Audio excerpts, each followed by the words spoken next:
students. Today, let us learn about Sociology, Chapter 2, Labor. In this unit, we learn what is the meaning of division of labor, inequality and discrimination which exist among the laborers, and what is the meaning and difference between labor with pay and labor without pay. Then what is the meaning of organized and unorganized sectors with examples? Then what are the challenges faced by unorganized laborers? Division of labor has been explained by the great Greek philosopher by name Plato. Plato has written a book called Republic on the division of labor. In that book, he says human society is formed on natural inequalities.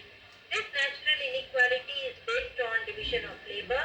A society's need is fulfilled by different divisions of people. In society, we have different kinds of people, like the food will be produced by farmers, clothes by the weavers, dresses are produced by tailors. So the division of labor leads to organic merger of various sections of different categories of people in the society. The division of labor is very necessary to fulfill the needs of all the people in the society. These different kinds of people, they fulfill social, economic and political needs of the entire society. But there should be no exploitation by one group on the other during the process of division of labor. While discussing on the division of labor, another great philosopher, Karl Marx, he says division of labor creates less skilled workers. He classifies division of labor into two different divisions, that is economic labor and social labor. He gives the opinion that the division of economic labor goes with the technical and people cooperation. The division of social labor, it achieves social control through class, status and stratification. A different division of labor can also be seen in the post-industrialized society than industrial society. In the present digital world, the division of labor is done through computers. For example, the information technological society, the division is based on various skills in using the computer.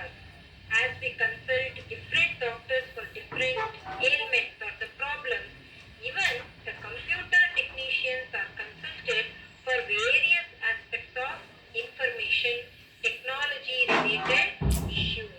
So this is how there is a division of labor in variety of jobs or variety of services what we see in the society.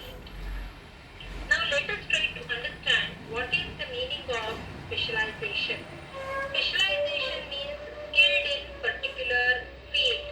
So having a deeper knowledge and in-depth skill in one particular field can be referred as specialization. Because of specialization, it also creates division of labor. Here specialization means having deeper knowledge and in-depth skill in one particular field.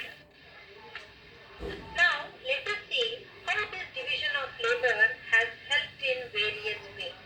Firstly, it helped the people to gain skill in a field and earn economic benefit in accordance to their skill.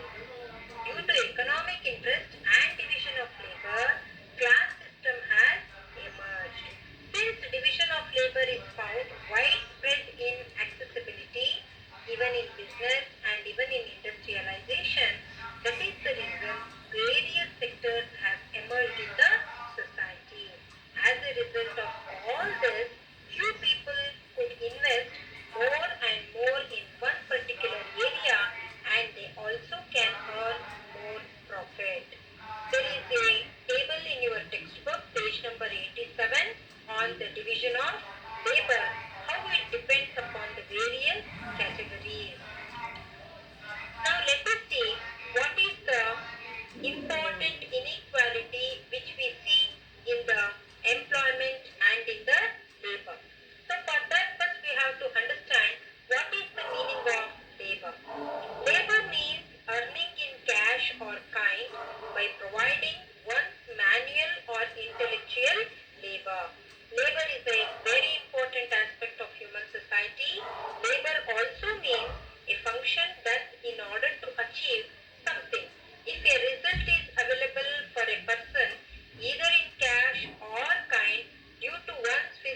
work, then it is called as a labor.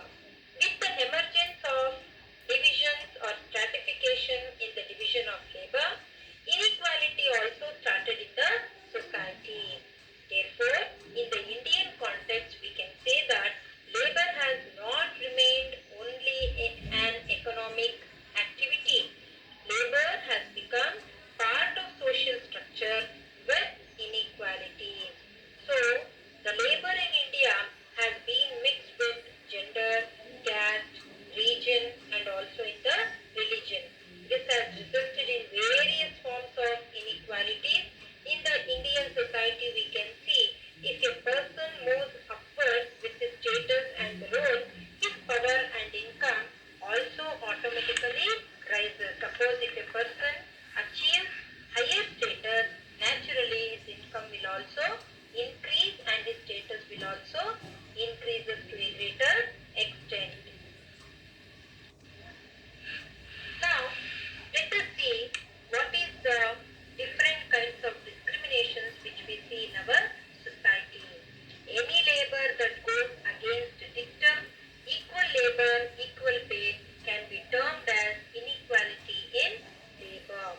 Dictum here refers to principle. So, any theory where there is no equal payment for equal work or the labor done, then it arises to inequality in the labor. So, in the Indian society, we can see that if differential payment is given for two people who put the same amount of time and effort, then it is called as a discrimination. There are two people who are doing the same work for the same time, but they are not paid equally. Then it arises to inequality or discrimination. Though women and men, both of them engage in the similar work, their compensations are not the same. In India, men are paid more when compared to the same work done by the women. Even though such discrimination is less in the government sector, but inequality can be seen in the government also and also in the non-governmental, especially in the non-governmental organization. We can see there is a lot of discrimination between the men and the women. As a result of this, the question of right compensation for women, it has remained mute. For example, when the woman rises early in the morning, she prepares breakfast for those who go out for work and later they themselves join others in the active labor. But while providing compensation or taking decision, women are treated below the men. Most of the society, they do not consider the labor of women as important. This indicates the inequality in the labor. The unequal division of labor is more evident, especially in the women. Here you can see the picture where the woman is preparing breakfast, lunch, everything to her family. But when the major decisions has to be taken, she is neglected or her words are not given important. Another kind of discrimination what we see here is the discrimination between the educated and the uneducated. Here you can see in the picture there is a Safai Karmachari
is not paid. Even the NCC or voluntary organizations like Guides and Scouts, they do, but they are not paid. So below here is a picture which tells you labor with pay, how the people are engaged in garages, vehicle repair, building construction, etc. They do the job and they get the wages or the pay. Now, let us see another important difference between the two groups of people in the society, that is organized and unorganized. First, let us see what is the meaning of organized sector. This labor sector is basically divided into three sectors: primary, secondary and tertiary sectors. Similarly, based on the securities and facilities available, the labor sector is further divided into organized and unorganized sectors. The sector which is enrolled as per the law of the government and provided fixed wages, facilities within the framework of law is called as organized sector. This sector is guided by Minimum Wages Act, Factory Act, Special Alliances Act, Provident Fund Act and many other acts in support of laborers. The best examples for organized sector is the school, hospitals, industries, banks, life insurance corporations or LICs, military, armies, etc. Now what is the meaning of unorganized sector? It is just opposite to organized sector. Here the unorganized sector of work is that sector where legal provisions do not completely govern. In this sector, the relationship between the employer and the employee is not guided by any legal provisions. There is no need for registration of the work what they do.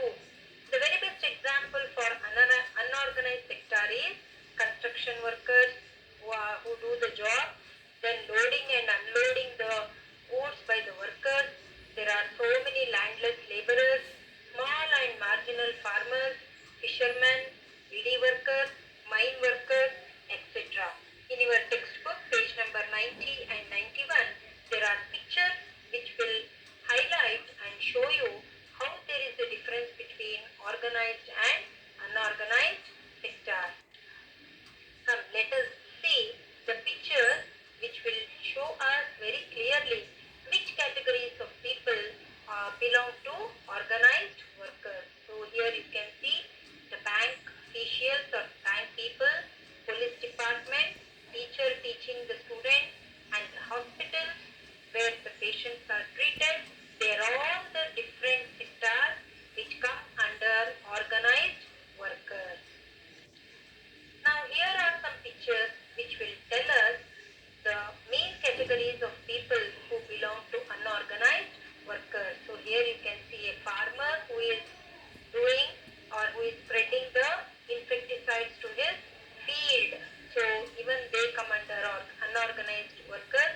A man who is selling a fishes and a vegetable seller in the market, and even the people who are working in the building construction.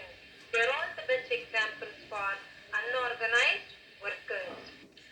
Usually in the examination, for 3 marks they will ask what is the difference between organized and unorganized sectors. So for that you have to highlight the points like this.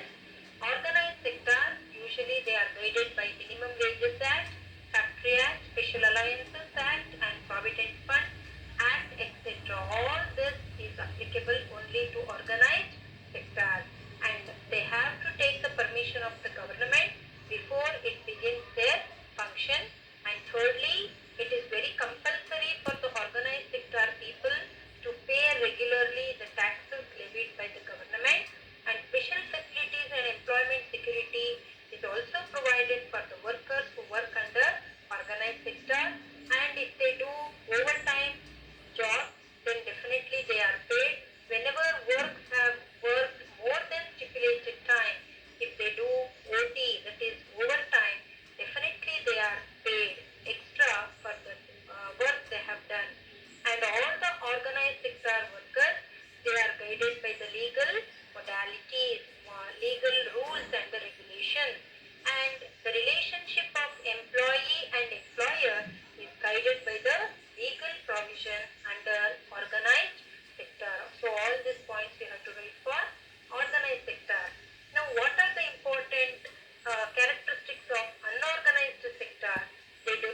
economic problems.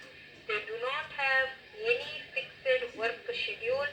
They do not have any fixed pay, or they are defined benefits also. That is, they do not enjoy any kinds of benefit, and even they don't get fixed wages also.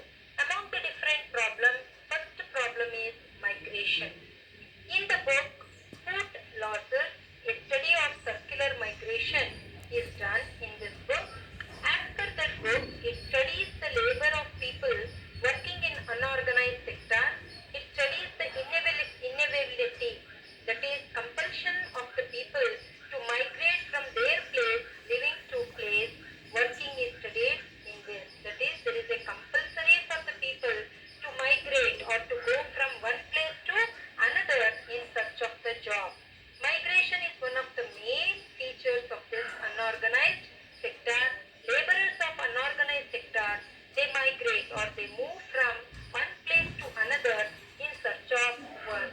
Their work is not definite. That is, suppose if the metro construction work is over, then all the workers who were who were working there, they have to go to the another place in search of the job. So the people who migrate like this, they do not have any social security also. The second important challenge faced by unorganized sector is social security. Unorganized sector workers, they face social insecurity actually. Social security means what? Social security